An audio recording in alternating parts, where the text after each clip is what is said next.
Let's get back to that breaking news in one of the hardest hit areas from the storm, Plainfield, New Jersey. A house in the flood zone went up in flames and then it exploded. Eyewitness News reporter Phil Taitt is live at the scene there with what we know so far. Phil, we do know that family got out in the nick of time.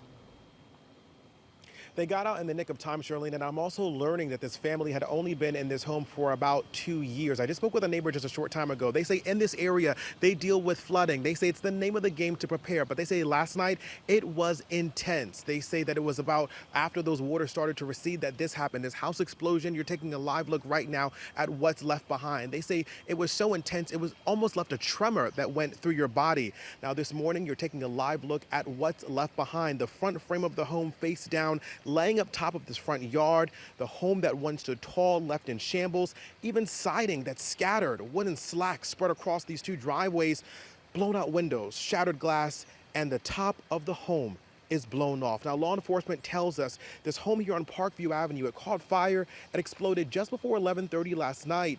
But when crews arrived, they were met with a fully involved fire. This was a scary scene, especially as 4 people who lived in the home who had been unaccounted for were later found and evacuated. Now, I want you all to take a listen to a neighbor who tells us that this all happened in no time and without any warning. Me and my neighbors were just sitting here talking about everything, all the destruction that's going on, and out of nowhere, just boom. You heard a boom? Yeah, the roof of the house came, all we saw was the roof of the house came off and everything else fly up in the air and come crashing down. I was standing right outside when it happened. We were all just standing right here on the balcony.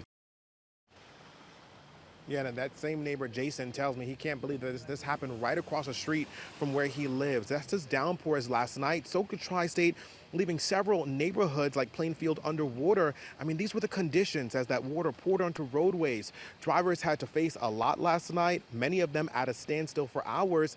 Others told Eyewitness News they were left circling, just trying to find a dry road to get them home safely. But let's keep in mind, Plainfield and North Plainfield are still recovering from that July 3rd storm that became deadly. That was when a tree and electrical wires came crashing onto a car. Right now, you're taking a live look at the top of the home, and it appears that smoke is even rising. That could be a possible hotspot. But again, this is much of the damage that is left behind. There are even cars that were out of place, perhaps from the water, perhaps even from this house explosion that happened around 11:30 last night. But still so many questions left unanswered. Your heart just really breaks as we're learning that this family had not been in this home for a long time, but also a home is a sanctuary. It's a place where memories are made, and just to know that this home has been just ripped to pieces, it breaks your heart. This is going to be a long road of recovery for these folks to get back inside. We're live in North Plainfield this morning. I'm Phil Taitt, Channel 7 Eyewitness News. Well, thank you. Another area in New Jersey hit hard, Scotch Plains. Crews, they rushed to rescue families as water filled the streets, which look more like a river. You see it here. Some drivers driving and walking through waters, which you're urged not to do. You're not supposed to do that. We always say turn around, don't drown for a reason. And that, of course, led to many rescues. Families who have lived in the areas for decades say that this area is known for minor flooding, but they had never seen anything quite like this. Found myself, the water just kept kind of rising a little bit, and a little bit of start getting into the van, and you start wondering, like, when do I have to kick out the windows? I've never seen this kind of devastation. I haven't.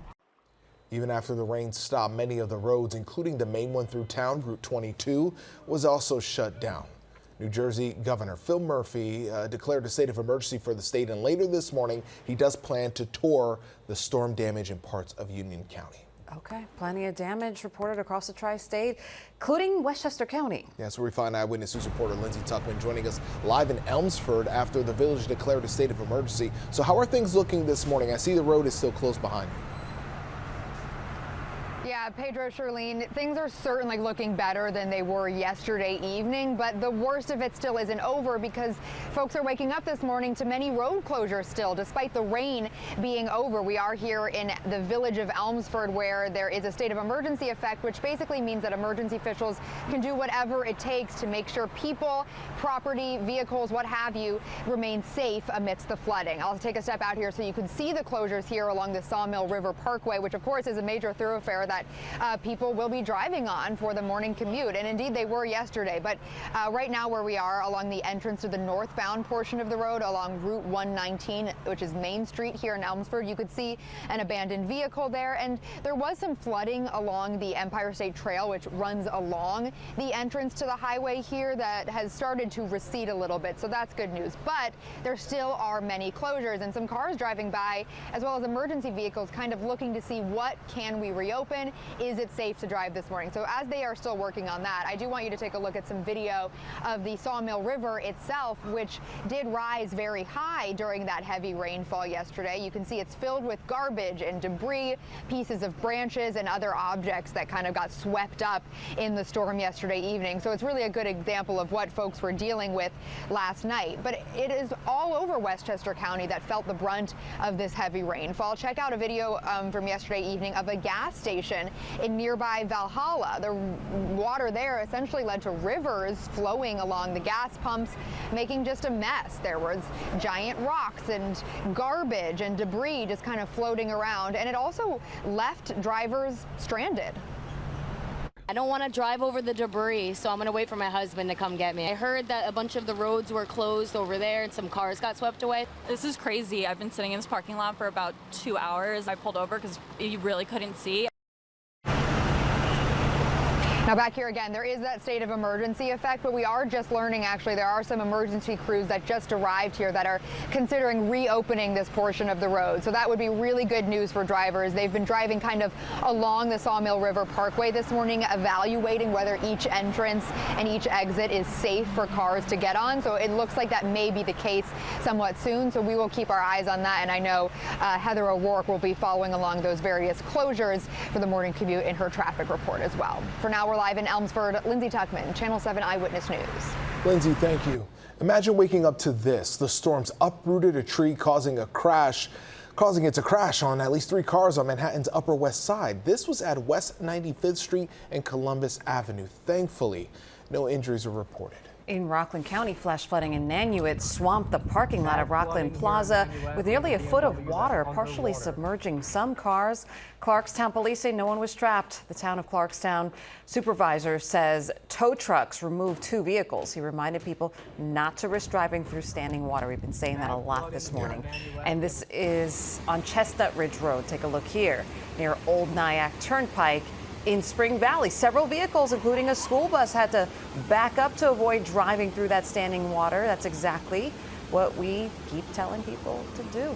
Do not go into any flooded waters. You have no idea how deep it could be. It is not worth it. Coming up at 6:30, MTA CEO and Chair Janno Lieber will be joining us.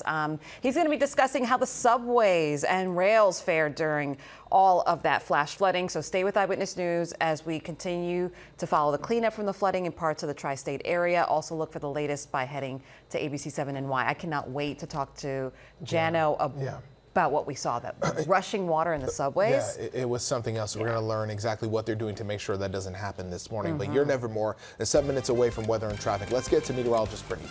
And Pedro, Charlene, even though the rain really isn't coming down right now, the flood threat continues because there are so many roads that are still flooded from yesterday, and river flooding is possible through tomorrow for portions of New Jersey. I wanted to show you a map view of all of the storm reports. There's a cluster across New Jersey, the city, all throughout the Hudson Valley. We're going to bring in Danny Beckstrom later to give you a closer look at some of these reports in more details. And this is why there's lingering flooding still possible for your morning commute. Temperatures mainly in the 60s and the 70s, 73 in Central Park and 74 in Bridgeport.